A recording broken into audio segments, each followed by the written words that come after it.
그래서 이때 당시에 이제 세례자가 700명 정도였고 이 700명이 이제 싹을 뿌려진 거죠. 그러니까 겨자씨가 되고 이게 이제 확장을 하게 되는.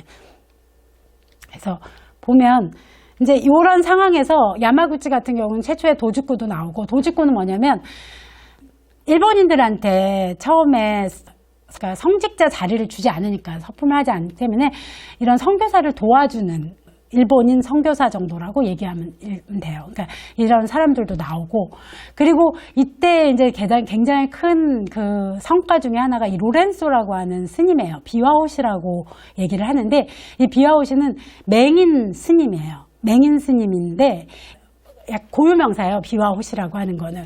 그래서 비파를 타는 법사인데, 이분들이 워낙 불교의 그 교리에 굉장히 능숙한 거죠. 근데 이분이 이제 그 개종을 해서 카톨릭 신자가 돼서 이제 굉장히 나중에도 많은 일을 해요. 그러니까 불교하고의 논쟁이라든가 이럴 때 이분이 이제 주로 불려나가는데, 어쨌든 이런 개종자, 카톨릭 신자를 낳았다라고 하는 것도 있고요. 그뿐만이 아니라 여러 무사계층, 불교 승려, 지식계층, 상인, 도시민, 농민, 뭐 비와오시, 예능인, 행상, 대장간 뭐 이런 사람들이 돼서, 행상인들 같은 경우는 반의상인들은 돌아다니잖아요. 행상을 하니까. 돌아다니면서 선교하고 다닌 거죠. 자신들이 장사를 하면서 하느님을 믿어라 이러면서 이제 퍼져갈 수 있었던 거고요. 이게 이제 비와오시의 모습이에요. 그때 당시의 그림인 거죠. 그래서 이런 분들이 이제 개종한 게 훗날에도 많은 영향을 미치게 된다라는 거고요. 그러면서 이제 떠나갑니다. 그 하비에르 신부가 떠나가고 이제 같이 왔던 그 토레스 신부님에게 이제 그 다음 제1대 일본 강구를 책임지게 하는 그 장으로 남겨두고 가요.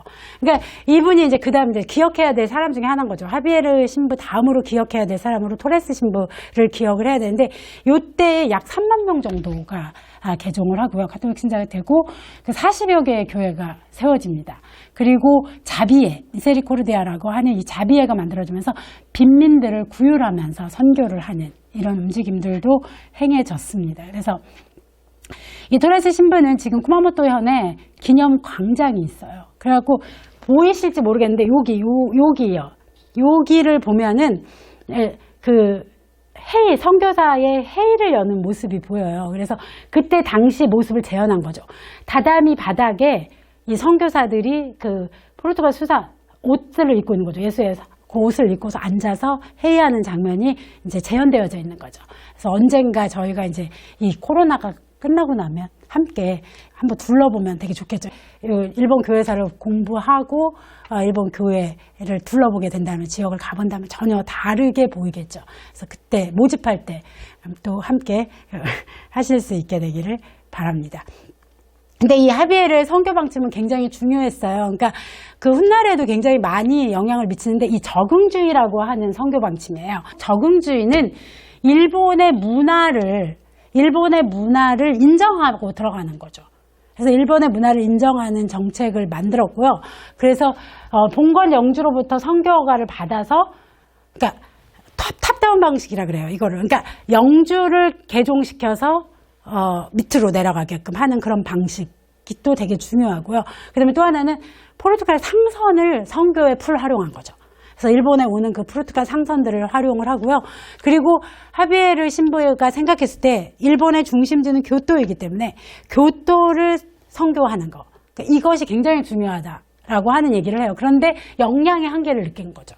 역량의 한계를 느끼니까 이걸 어떻게 하면은 할 수 있을까? 이게 이제 고민이었던 거죠. 하비에르 신부한테는. 그리고 묵상을 통한 영감. 그러니까 일본인들이 명상을 되게 많이 했대요.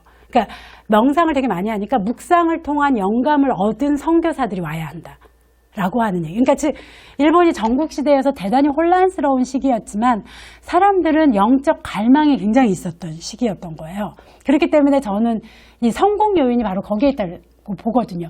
그러니까 굉장히 많은 사람들은 전국시대였기 때문에 어려웠다라고 얘기를 하기도 해요. 전쟁 때문에 사실은 이 선교사들 되게 힘들었어요. 곳곳에서 전쟁이 일어나기 때문에 선교를 하다가도 도망가는 이런 상황이 계속 반복됐지만, 전쟁이 가속화되니까 전쟁이 많기 때문에 사람이 삶과 죽음을 바로 눈앞에서 목도하면서 인간의 존재, 영혼의 존재에 대한 갈망들이 있는 거죠. 그래서 받아들일 수 있었던 측면들도 있는데 그렇기 때문에 굉장히 그 명상도 많이 하고 이랬다라고 하니까 묵상을 한 사람들이 와야 한다. 그러니까 묵상에 대해서 하나님하고 직접 영적 대화를 나눌 수 있는 그런 사람을 원했던 것들도 있겠죠. 그리고 또 하나는 일본식으로 식사해라 이거죠. 그래서 토레스 신부 같은 경우는 일본 저기도 안 하고 육식도 잘 안 하고 그러니까 일본인들은 육식을 안 했어요. 그러니까 그때 그렇기 때문에 채소하고 막 이런 걸만 먹고 얘네들이 먹은 그 말린 생선이죠. 소금에 절인 생선 이런 것들만 먹고 뭐 이렇게 되게 소박한 식사법이라든가 이런 것들을 주장을 했다라고 그래요. 그런데 비단옷은 이제 얘기를 한 거예요. 그러니까 아까 얘기했던 것처럼 하베르 신부가 교토에 갔는데 아무도 안 만나죠. 그런 낡은 그런 수사복을 입고서 온 사람은 저런 우리도 사실 솔직하게 얘기하면은 우리 인간들이 그렇지 않나요? 사람을 처음 봤을 때는 겉모습으로 판단하잖아요. 그래서 비단옷을 입어야 된다. 그때 당시에 비단은 어마어마한 고가품이에요. 그러니까 누구나 함부로 입을 수 있는 게 아니고 그때 당시 전 세계 가장 최고의 교역품이 비단이거든요. 그렇기 때문에 중국이 어느 정도 부자였던 나라였는지를 알 수가 있겠죠. 최고의 무역품을 전 세계 사람들이 가장 욕망하는 물건이었던 거기 때문에 비싼데 그럼에도 불구하고 입어라. 그래서 이거를 하비에르 신부의 선교 방침을 토레스 신부는 그대로 이어받아서 했던 거예요. 그런데 이제 어려웠던 거는 교토 선교가 그렇게 만만치가 않았다라는 거죠. 교토 선교는 만만치 않았고 그 큐슈 지역의 다이묘들을 설득한 거죠. 그러니까 다이묘들이 이제 허가장을 주는 거예요. 선교를 할 수 있는 허가장을 줘서 여기에서는 어디에서든지 선교를 하게끔. 그래서 지금도 나가사키라든가 기타 등등 이쪽이 서남 쪽이 굉장히 강한 거죠. 이쪽으로 포르투갈 상선이 왔고 이 다이묘들도 현실적인 필요성과 기타 등등이 맞물리면서 허가장을 주게 됩니다. 그래서 이 오지라고 하는 그 다이묘 같은 경우는 자기가 개종하지는 않았지만 믿고 싶으면 믿게끔 자기의 영내에서는 어디서든지 선교를 해도 좋다라는 이제 허가장도 냅니다. 그래서 이 그리스도의 가르침이 널리 알려지는 일 자체가 영주한테는 기쁜 일이다라고 하면서 갑니다. 그런데 이제 아까도 얘기했지만 불교가 굉장히 강했다라고 그랬잖아요. 불교가 굉장히 강하다 보니까 불교의 이론가들하고의 논쟁이 벌어지는 거예요. 종론이라고 하는데 논쟁이 벌어져요. 그럴 때 아까 그 비와호시라고 하는 그 비와호시가 로렌소가 굉장히 중요한 역할을 하는 거죠. 이론적으로 무장해서 이야기할 수 있는 그런 사람이었다라는 거고요. 그래서 이제 뭐 대도사라고 하는 이게 대도사인데 여기가 이제 성당인 거죠. 근데 그때 당시에 표현할 수 있는 방법이 언어가 이거였던 거죠. 그래서 이런 성당도 짓고 그러면서 거기에서 선교하고 이런 것들이 이제 야마구치라고 하는 지역에서는 이루어졌다. 라는 거고요. 어떤 논쟁을 많이 했느냐 그러면 데우스의 존재, 만물 창조, 그 다음에 인간의 양심과 이성, 영혼의 실태와 지옥, 그 다음에 일부 다처제와 남색을 비판하는 근거인 자연법에 대한 이야기들이 이제 논쟁의 주요 내용이었다라는 거죠. 그래서 이론가가 되게 필요했던 거죠. 그래서 뭐 어쨌든 이론적 무장도 굉장히 중요했고 또 하나는 이제 다이묘를 그러니까 영주를 개종시켜갖고 선교하는 것도 있지만 사실은 밑에서부터 이들로 하여금 카톨릭을 받아들이게 하는 데 있어서는 구호 활동도 굉장히 중요하잖아요. 구호 활동은 저는 바로 하느님의 자비를 보여주는 행위라고 생각하거든요.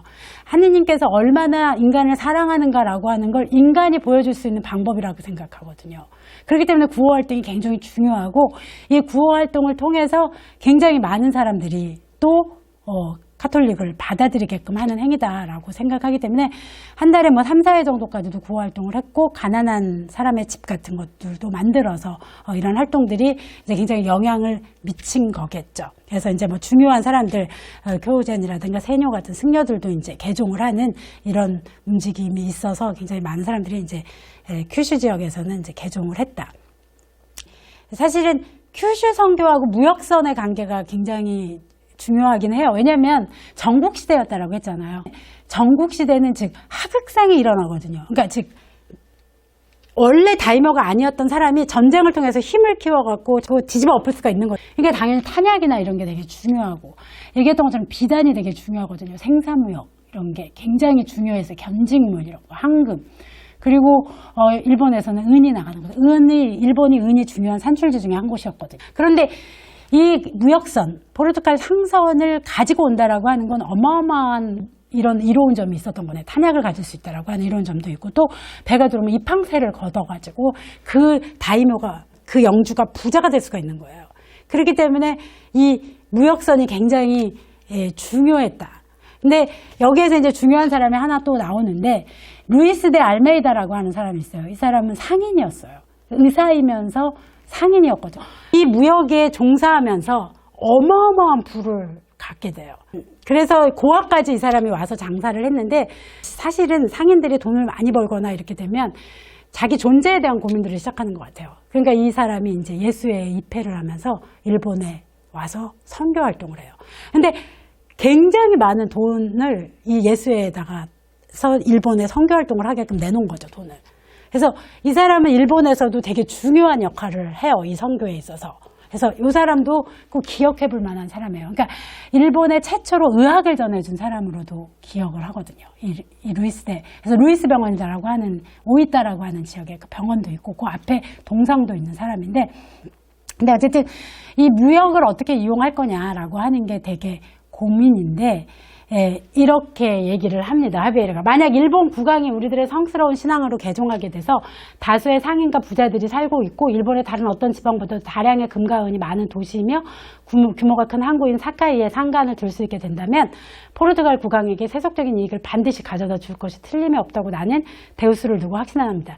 그리고 내가 인도에서 얻은 경험에 의한다면 다른 걱정도 없고, 다만 데우스의 사랑을 위해서만 배를 파견하는 자는 없을 것으로 생각합니다. 라고 하는 현실인식이 있었다는 거예요.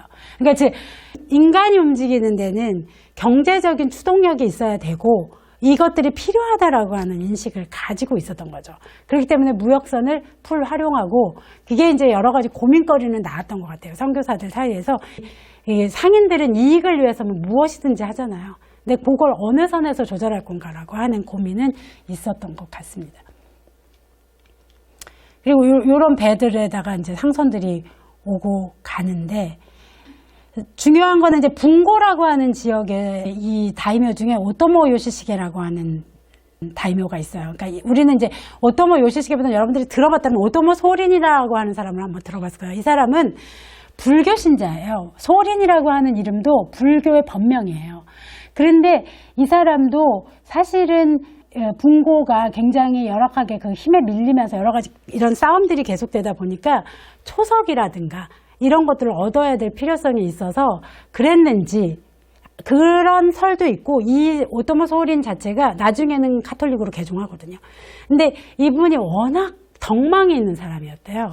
그러니까 카톨릭을 받아들였던 중요한 다이묘들의 특징이 그런 덕망이 있는 사람들이 카톨릭을 받아들인다라고 하는 특징이 있는 것 같아요.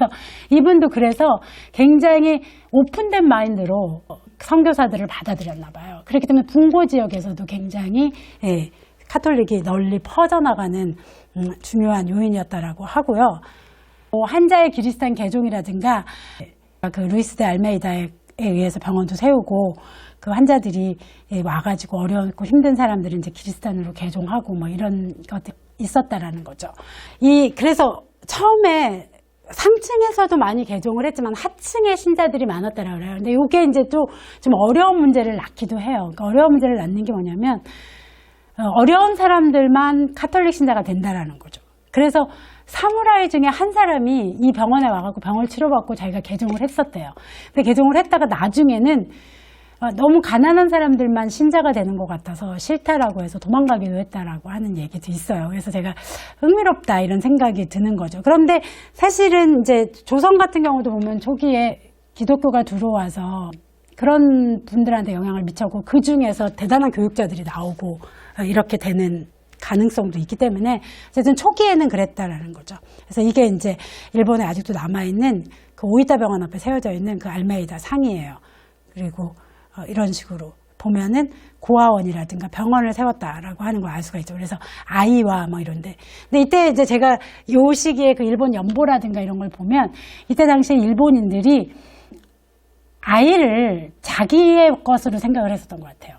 그러니까 무슨 말이냐면, 아이가 태어났을 때 일본인들은 마비끼라고 하는 걸 되게 많이 했거든요. 그러니까 마비끼가 뭐냐면 먹여 살릴 수가 없는 거야. 얘를 낳았는데 얘를 키울 수가 없어. 그럼 얘를 죽여버리는 거예요. 낳은 상태에서 그냥 물속에다가 넣어버리거나 이렇게 해서 죽이는데, 이게 이제 선교사들이 봤을 때는 기야말 노릇인 거죠. 이렇게 죽이면 이게 이제 하느님의 자녀다라고 보니까 하느님의 자녀를 이렇게 다루면 안 된다라고 해서 고아원도 세우고 병원도 세워요. 그래서 그 일본 연보 같은 경우를 보면은 거기에 이제 그 일본인 신자들이 일본인들이 어떻게 아이를 죽이는지, 죽이려고 하는지, 그래서 그걸 어떻게 막는지 이런 장면들이 묘사되는 기사들이 있어요. 그래서 보면 내 것으로 본 거죠. 자식을 내 거다라고 생각을 하니까 죽일 수 있다라고 보는 거죠. 그래서 이거를 막으면서 이제 이렇게 고아원도 만들고 뭐 그랬다라는 거고요.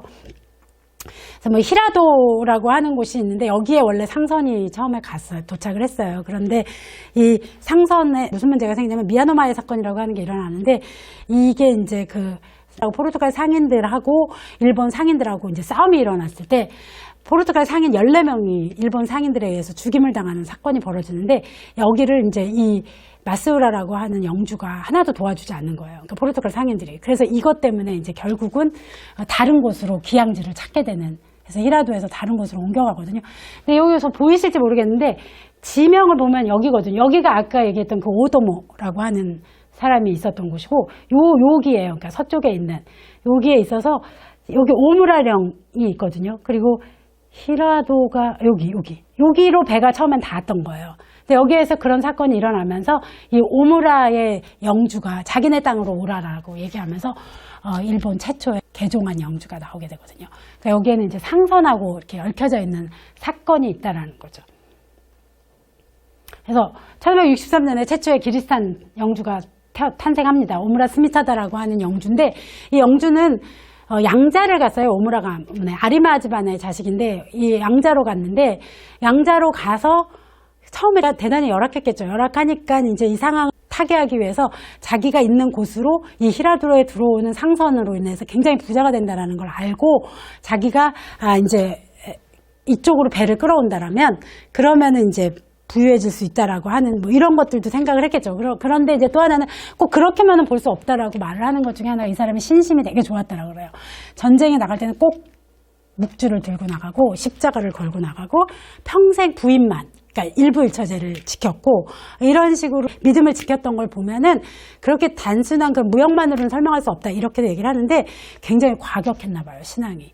본인이 개종하고 영민들과 자기의 그 부하들한테 개종하라라고 하고는 그걸 따르지 않는 사람들은 되게 잔인했던 것 같아요. 그래서 승려들도 막 죽이고, 또 중요한 건 아버지가 스미사키인데 이 아버지는 이미 돌아가신 거죠. 그래서 여기에 영주를 이어받은 건데, 그 아버지한테 그 제사를 지내야 되잖아요. 그것도 안 하고 유패도 태워버리고, 그러니까 절도 태워버리고 막 이렇게 되게 대단히 과격하기는 했었나 봐요. 그래서 그 반감을 불러일으켰겠죠. 그래서 그런데도 불구하고 이 사람이 이 오무라 스미타다가 요코세우라라고 하는 항구에다가 치교지라고 하는 그 땅을 준 거죠. 그래서 여기에서 선교사들이 거주할 수 있는 그런 땅을 한 약 4km 정도를 줘서 선교사들이 이제 근거지를 가지고 일을 할 수 있게끔 했다라고 하는 게 있고요.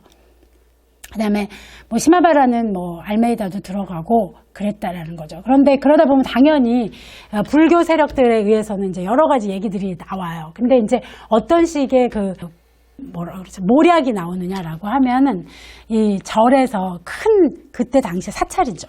그러니까 시마바라라고 하는 곳에 사찰인데, 큰 사찰의 주지들이 선교사가 인간의 육신을 먹는다. 그리고 가는 곳마다 파괴한다. 그리고 교회를 만들면 포르투갈인들이 토지를 약취하고 요새를 건설한다. 뭐 이런 식의 모략을 하면서 반격을 가한 거죠.